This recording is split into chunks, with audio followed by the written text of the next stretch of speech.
Good morning. Good morning. Good morning. And thank you for joining me, your kid, Chevy P, every Monday, Wednesdays, and Fridays for your Now Movement motivational moment of the day. I am your motivator. And we have made it, my warriors, my champions, my doers, and my believers. Yes, all of my achievers. We have endeavored through another week. We have decided to take on every challenge and adversity.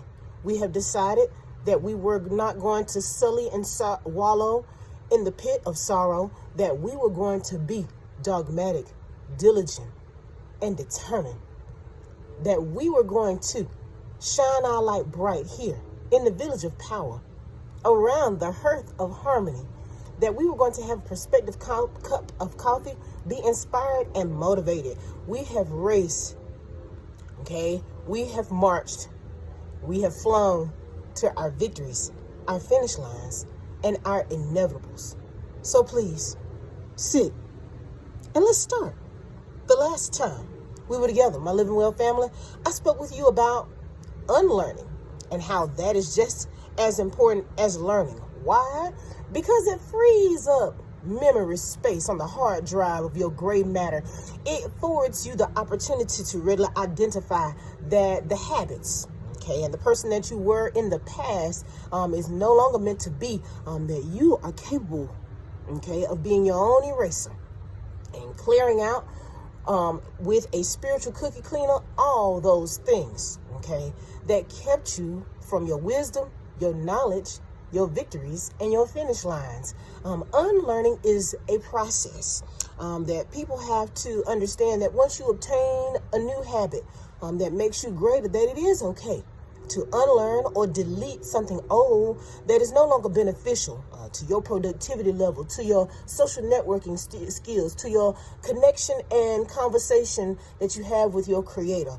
Do not be afraid to unlearn something that has been unhealthy in your life. And I'm going to continue to reflect on this momentarily, because you see, it starts with how we believe, okay? If you're someone, okay, who likes to utilize excuses like, oh, this is my zodiac sign, so I'll forever be like that. That's a nonsense excuse. If you're someone who sits up and says, well, it's always been like that, then you're not making a valiant effort to discover that there can be change, or that things can be unlearned, so that you can obtain more and be greater. Don't make excuses for that. Okay, and don't be afraid to change. In changing, you will discover that you're going to have to unlearn habits so that you can walk into a new found sense of purpose and prosperity. But on this day, oh yes, this fantastic, fruitful Friday, I'm merely here to remind you that since this has been a week of opposites, that taking no risk is the biggest risk of all. Yes, if you're walking around on this journey called life and you're not taking any calculated chances, then you're taking the biggest risk of all. If you don't take any risk in this life, what you're affording other people the opportunity to do is take those risks for you. What do I mean by that? If you don't take any risk, you will never learn where your place is at. So people will place you where they want you to be at. They will be making decisions for you. They will be assisting you or pushing you into directions that you may not necessarily belong in, okay? If you're that type of person who's afraid to take a risk, don't think of the bigger thing first. Take the small, baby steps, okay? For instance, and I use financial stability because I think that's important to most people, to be able to survive and thrive and take care of their loved ones. If you're somebody who is striving to save $12,000 or $15,000 over a short allocated amount of time, don't think about the $15,000. Think about the $20 or the $30 that's saved each week. Think about where you can cut and bring dissolution to those things that are excessive. Those are the things that need to be reflected on as you're trying to get to your victory finish line or inevitable.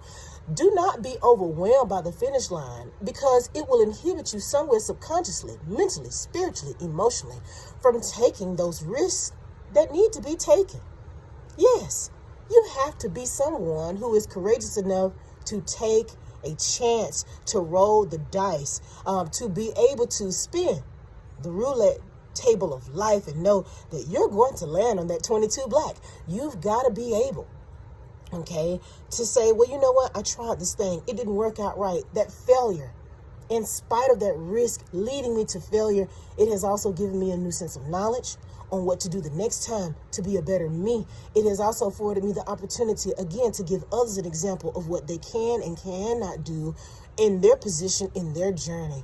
It will also afford me the opportunity to find my niche so that I can work perfect in my purpose, so that I can praise my wonderful, great, thoughtful creator who has given me the ambition and the ability and the spirit of conquering so that I can do all things. Guys, it is a fantastic, fruitful Friday. I am always so elated when you are here with me, but it is time to get out into this world and do magnificent and great things. I pray for your peace and prosperity. I know that your abundance is abounding, and I know that you are about to get out here and take warriors' risks. I know that you're about to be able to split the difference between hard and horrible, and I know that you are feeling encouraged by your experience, and that you are about to unlearn bad habits so that you can walk into your new right now. I see you next time, guys, on Amazing, Magnificent, Momentous Mondays. Peace out.